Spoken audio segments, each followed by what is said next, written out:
आइए साथियों, आज बात करते हैं हम दुनिया के सबसे बड़े वैश्विक स्तर पे जो मुद्दा उठ के आता है।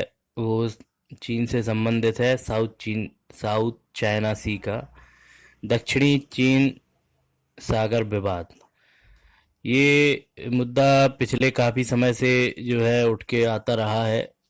यहाँ हम बात करेंगे कि क्या कारण है जो कि जिस वजह से ये हमेशा इतने लाइट में ये मुद्दा रहा है और सभी देशों की नज़र इस पे हमेशा बनी रहती है।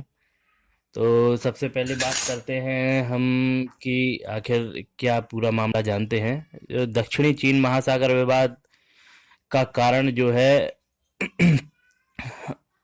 ये जो मुख्य कारण इसका ये है कि जो इसके 80% हिस्से पर चीन अपना दावा करता है और चीन का ये दावा करना बाकी देशों के लिए जो है कहीं ना कहीं उतना ये पसंद नहीं आ रहा है और ना ही इसको वो एडजस्ट कर पा रहे हैं कि 80% हिस्से पर चीन अपना दावा करे।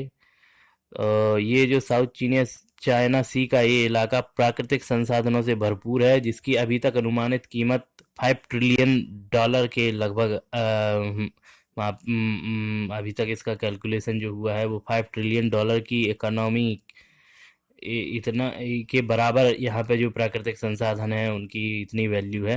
यानी कि देखा जाए तो जितना कि भारत देश में कि अभी इकोनॉमी 3 ट्रिलियन से 5 ट्रिलियन के बीच में है, तो यदि देखा जाए तो अचानक से इतना प्राकृतिक संसाधनों से भरपूर क्षेत्र चाइना को मिलना उसको और पावरफुल बना सकता है।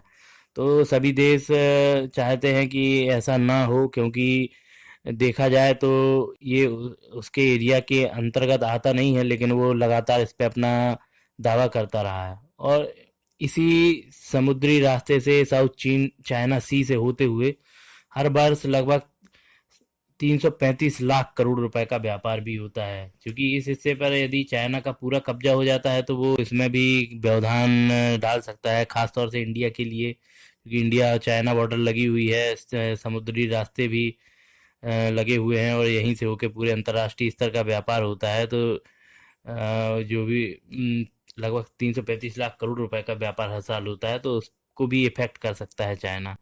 तो इस एरिया का इम्पोर्टेंस इसी वजह से इतना ज़्यादा है कि चाइना इस पे लगातार अपना कब्जा, अपना दावा करता रहा है और करने की कोशिश करता है। आगे बात करेंगे तो साउथ चाइना सी प्रशांत महासागर का हिस्सा है और ये इंडोनेशिया से लेकर ताइवान तक 35 लाख वर्ग किलोमीटर के इलाके में फैला है।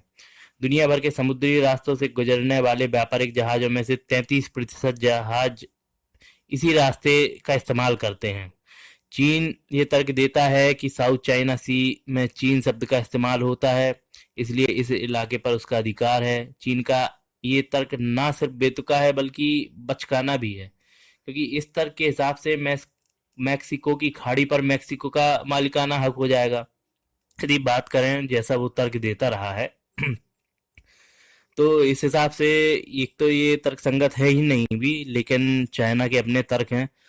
और तो इस हिसाब से मैक्सिको की खाड़ी पर मैक्सिको का मालिकाना हक हो जाएगा और पूरे हिंद महासागर पर यानी इंडियन ओशियन पर भी भारत का हक हो जाना चाहिए।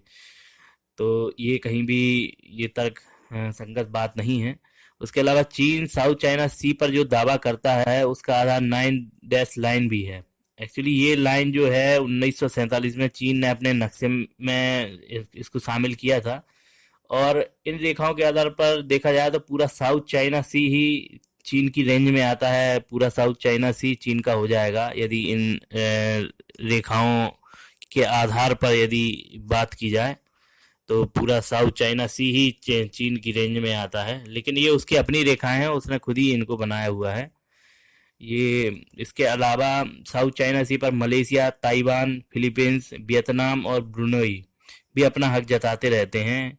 लेकिन इनमें से किसी भी देश ने साउथ चाइना सी के किसी हिस्से पर अवैध कब्जा नहीं किया है। जो इतने ये देश हैं इन्होंने कभी भी इस पे कब्जा नहीं किया, क्योंकि ये देश चीन की तरह गुंडागर्दी नहीं करते हैं। जबकि चीन अपनी गुंडागर्दी और अपना एक्सक्लूसिव राइट यानी विशेष अधिकार मानता है गुंडागर्दी करना और